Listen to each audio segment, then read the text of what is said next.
Hi అండి, welcome to Jyothish kitchen. ఈరోజు మన కిచెన్లో స్టఫ్డ్ కాకరకాయ అండి. ఈ కాకరకాయలో మనము ప్రోటీన్ పెంచుతూ లెస్ ఆయిల్తో హెల్దీ వేలో చాలా టేస్ట్ వచ్చేలాగా స్టఫ్డ్ కాకరకాయ ఏ విధంగా చేయాలనేది ఇప్పుడు తయారీ విధానం చూద్దాం. స్టఫ్డ్ కాకరకాయ కోసం నేను ఒక అరకిలో కాకరకాయలు తీసుకున్నానండి. ఇవి మధ్యలోకి కట్ చేసి లోపల ఉన్న గింజలన్నీ మనము తీసివేయాలి. అయితే దీంట్లోకి మనం స్టఫ్ చేసి మసాలా పల్లీలండి. పల్లీలు ఒక చిన్న కూరగిన్నెడు తీసుకున్నాను నేను. అలాగే 2 స్పూన్ల నువ్వులు, 2 స్పూన్ల ధనియాలు, 2 స్పూన్లు జీలకర్ర, అన్నీ 2 స్పూన్లు, 4 అయితే ఎండుమిర్చి, వెల్లుల్లిపాయ ఒకటి తీసుకున్నాను, ఒక వెల్లుల్లిపాయ. ఇవన్నీ మనము డ్రై రోస్ట్ చేసి మిక్సీలో పౌడర్ చేసి అప్పుడు డ్రై రోస్ట్ చేసి మిక్సీలో పొడి చేసాక ఆ పొడిని దీంట్లో మనం స్టఫ్ చేస్తామన్నమాట కాకరకాయలను. అయితే కాకరకాయలు ముందుగా ఇప్పుడు ఏ విధంగా కట్ చేయాలనేది చూద్దాం. మనం తీసుకున్న ఈ మసాలా డ్రై రోస్ట్ చేసి పౌడర్ చేయాలండి. అయితే ఇవి తర్వాత చేద్దాము. ముందుగా మనము కాకరకాయలు ముక్కలు కట్ చేసి వీటిని ఉప్పు పసుపు వేసి మజ్జిగలో బాయిల్ చేయాలన్నమాట. ఇవి ఇలాగా 2 కట్ చేయండి. ఈ కాడలు తీసేయండి. ఈ చివర ఆ చివర కాడలు తీసేసి వీటిని ఇలాగా మధ్యలోకి కట్ చేయాలన్నమాట. మనం తీసుకున్న అన్ని కాకరకాయలు కూడా ఈ విధంగా మధ్యలోకి కట్ చేసి లోపల ఒక పేలర్ తీసుకోండి. ఇది మనం బీరకాయలు చెక్కేది ఉంటుంది కదా, దీంతో ఈజీగా వచ్చేస్తుంది అన్నమాట. ఈ లోపల గింజలన్నీ బయటికి తీసేయాలి మనం. ఇది మళ్ళీ కట్ అయిపోకూడదండి, జాగ్రత్తగా తీయాలన్నమాట. అంటే ఇక్కడ ఇలా ఓపెన్ అయిపోకూడదు. ఇది ఓపెన్ అయిపోకుండా లోపలదే మనం ఈ గింజలో ఈ గుజ్జు ఇది ఈ విధంగా తీసేయాలి మొత్తం. అన్ని కాకరకాయలు కూడా మనం తీసుకున్న కాకరకాయలు కొంచెం ఫ్రెష్గా ఉంటే అవి కట్ అయిపోవన్నమాట. వాడిపోయినవి అయితే ఈ చివరిలో ఇలాగా కట్ అయిపోయే ఛాన్స్ ఉంటుంది. కాబట్టి మనం ఫ్రెష్గా ఉన్నప్పుడే వీటిని సెలెక్ట్ చేసుకుని ఫ్రెష్గా ఉన్నాయే చేయాలన్నమాట.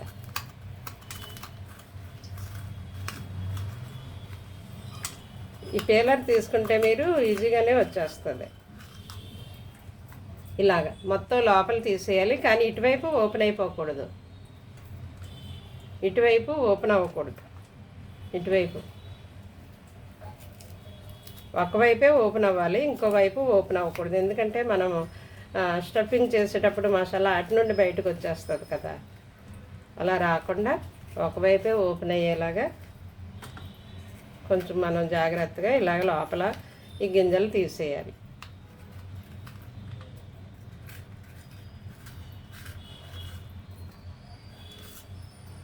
ఇలాగ ఈ విధంగా అన్ని కాయలు కూడా కట్ చేసి లోపలి అంతా తీసేయాలన్నమాట. మనం తీసుకున్న కాకరకాయలన్నీ ఇలాగా పేలర్ సహాయంతో ఓపెన్ చేసేయాలి లోపలదంతాను.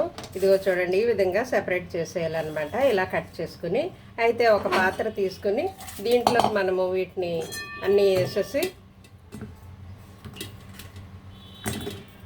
కాకరకాయ ముక్కలన్నీ దీంట్లోకి వేసేసి ఇలాగ అన్నీ దీంట్లోకి వేసేసిన తర్వాత వీటికి సరిపడా సాల్ట్ మనం వేయాలి. కొద్దిగానే, కొంచెమే ఈ కాకరకాయలకు సరిపడా సాల్ట్ వేస్తామన్నమాట. లోపల స్టఫింగ్కి వేరే సాల్ట్ వేసుకుంటాము. అయితే ఈ కాకరకాయ పై లేయర్ చప్పగా లేకుండా ఉండడం కోసం ఇప్పుడు సాల్ట్ వేసాము. అలాగే కొద్దిగా పసుపు వేసాము. దీన్ని మనము మజ్జిగ వేసి మజ్జిగలో ఒక 2 నిమిషాలండి, ఎక్కువసేపు వద్దు, ఒక 2 నిమిషాలు బాయిల్ చేయాలన్నమాట ఈ కాకరకాయ ముక్కలు. ఇవి ములిగే వరకు ఇలాగా మజ్జిగ వేసేయాలి. వీటిని మనము 2 నిమిషాలు పొయ్యి మీద పెట్టి బాయిల్ చేయాలన్నమాట. ఇప్పుడైతే బాయిల్ చేద్దాం. స్టవ్ ఆన్ చేసి ఒక చిన్న కడాయి తీసుకున్నాను. మనము ఈ మసాలాలన్నీ డ్రై రోస్ట్ చేయాలండి, ఆయిల్ వేయక్కర్లేదు. ఆయిల్ లేకుండా వీటిని కొంచెం డ్రై రోస్ట్ చేసి చల్లారిన తర్వాత మిక్సీలో పొడి చేస్తాం.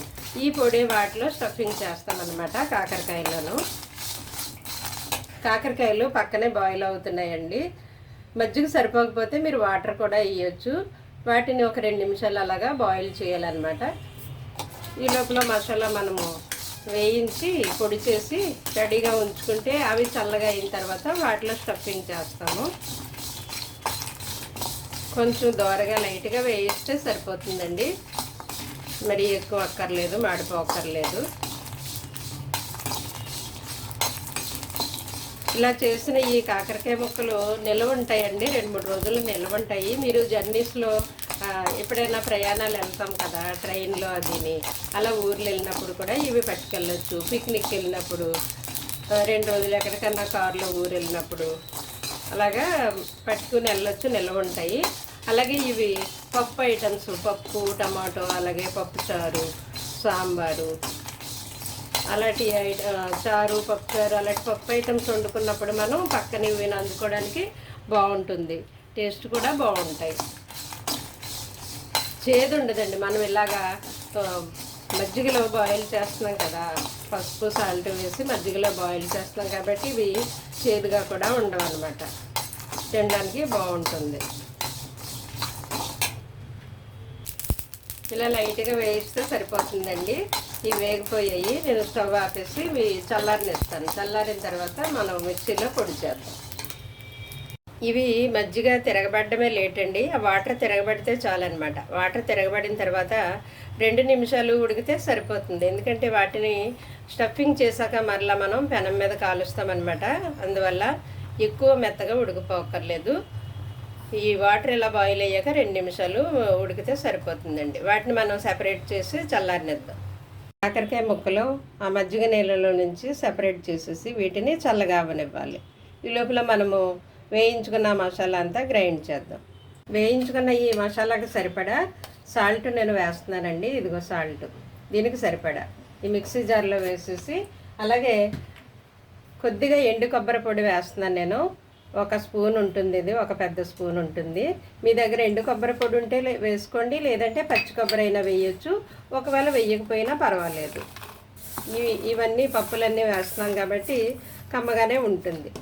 కొబ్బరి ఉంటే వేసుకోండి, లేకపోయినా పర్వాలేదు. ఇది ఇప్పుడు గ్రైండ్ చేద్దాం.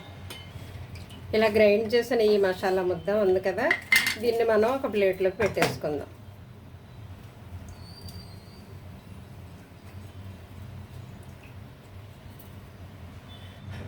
ఇలా ప్లేట్లోకి మొత్తం మిక్సీ జార్లో తీసుకున్నాక ఒకసారి ఇలా చేతితో కలపండి, ఎందుకంటే సాల్ట్ మొత్తం కలిసిందో లేదో అని. మొత్తం అంతా కలుస్తుంది కదా. ఇలాగా మొత్తం కలిపేసిన తర్వాత ఈ కాకరకాయల్లో మనము ఇది స్టఫింగ్ చేయాలన్నమాట. చూడండి, ఇలా లోపలికి పెట్టేయాలి మనం. ఇలా వేలితో లోపలికంటే మనం ఇలాగ ప్రెస్ చేస్తే మొత్తం నిండుగా వెళ్తుంది అన్నమాట. అలాగే ప్రతిదీ మనం తీసుకున్న ఈ కాకరకాయలన్నీ కూడా ఈ విధంగా స్టఫింగ్ చేయాలి. మనం ఎక్కువ బాయిల్ చేయలేదు కాబట్టి ఇది లోపలికి స్టఫింగ్ చేసేటప్పుడు విడిపోదు, ఇరిగిపోదు. ఎందుకంటే లైట్గా బాయిల్ చేస్తాం కదా. దీన్ని ఇప్పుడు మరలా మనము షాలో ఫ్రై చేస్తాం, పెనం మీద కాలుస్తాం అన్నమాట. మనం స్టఫ్ చేసిన ఈ మసాలా బయటికి రాకుండా కొంచెం వేలుతో ఇలా లోపలికి ప్రెస్ చేయండి. నేను దీంట్లో ఎండుమిర్చి చేశాను కదా, మీకు ఒకవేళ బై మిస్టేక్ ఇంట్లో ఎండుమిర్చి అందుబాటులో లేకపోతే మీరు కూరకు వాడే కారం వేసుకోవచ్చు. ఇలాగా కొంచెం అది బయటికి మనం ఇప్పుడు పెనం మీద కాలుస్తాం కదా, ఓపెన్ అయిపోకుండా లోపలికి ఇలాగా వేలుతో ప్రెస్ చేయండి. అప్పుడు బయటికి రాకుండా ఉంటుంది అన్నమాట ఈ స్టఫింగు. ఇవి ఇప్పుడు మనం ఇలా రెడీ చేసి పెట్టుకున్నాం కాబట్టి పెనం మీద కాలుద్దాం. ఇప్పుడు స్టవ్ ఆన్ చేసి అట్ల రేఖ పొయ్యి మీద పెట్టానండి. కొంచెం ఆయిల్ వేద్దాము, మరీ తక్కువ, ఎక్కువ అవసరం లేదు. జస్ట్ పెనానికి అవి అంటుకుపోకుండా ఉండడం కోసం అన్నమాట. ఇదంతా ఆయిల్ ఇలాగా స్ప్రెడ్ చేయండి.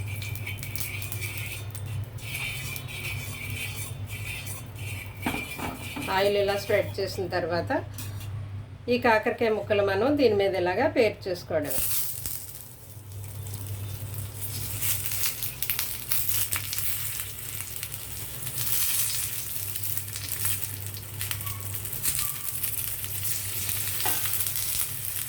ఇవి ఒకవైపు కాలిన తర్వాత ఇంకో వైపు మనం ఇలాగా స్పూన్ తీసుకుని స్పూన్ సహాయంతో ఇలా టర్న్ చేయాలి. అన్ని వైపులా ఈ ముక్కలు ఇలా కాలేటట్టుగా మనం చూసుకుని తిరగేసుకుంటూ ఉండాలన్నమాట. ఇప్పుడైతే ఒక సైడ్ కాలనిద్దాము, తర్వాత ఇంకో సైడ్ తిప్పుదాం. సిమ్లోనే ఉంచండి, హైలో పెట్టద్దు, మాడిపోతుంది. అందువల్ల సిమ్లో ఉంచి మీరు అటువైపు కాలిపోయింది అనుకున్నప్పుడు స్పూన్ సహాయంతో ఇలా తిరగేస్తే అవి తిరిగిపోతాయి అన్నమాట.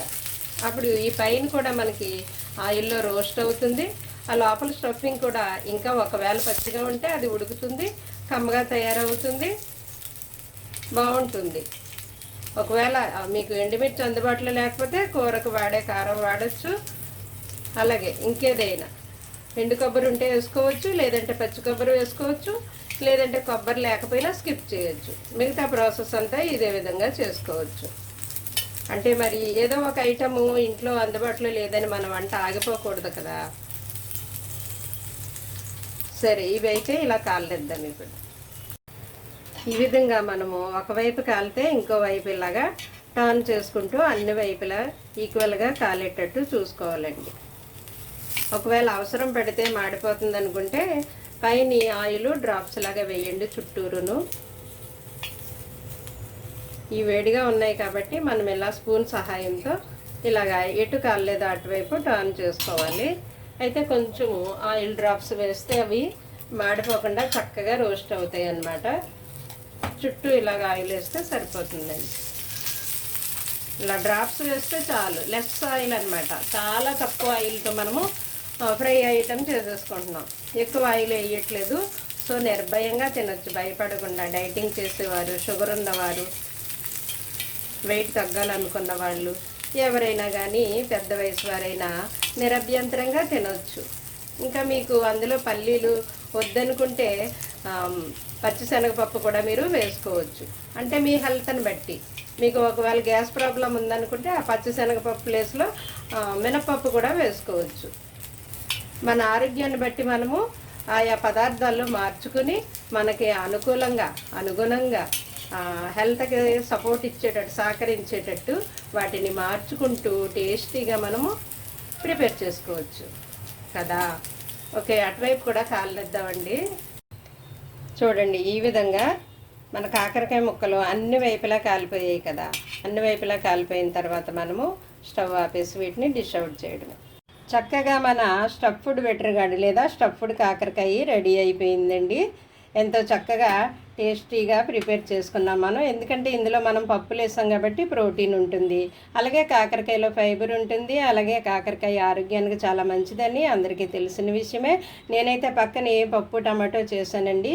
పప్పుచారు కానీ, సాంబార్ కానీ, పప్పు ఐటమ్స్ వండుకున్నప్పుడు ఇది సైడ్ డిష్గా నంచుకోవడానికి చాలా బాగుంటుంది. పప్పులన్నీ మనం వేయించి డ్రై రోస్ట్ చేసాం కదా, ఆయిల్ వేయకుండా, అవి కమ్మగా ఉంటాయి. ప్లస్ మనం ఆయిల్ తగ్గించి చేసుకున్నాము హెల్తీగా, టేస్టీగా. కాబట్టి ఆ రుచిని మనము ఎంజాయ్ చేయాలంటే హెల్తీగా కూడా మనం చేసుకోవాలి. ఓకే అండి, థ్యాంక్ యూ.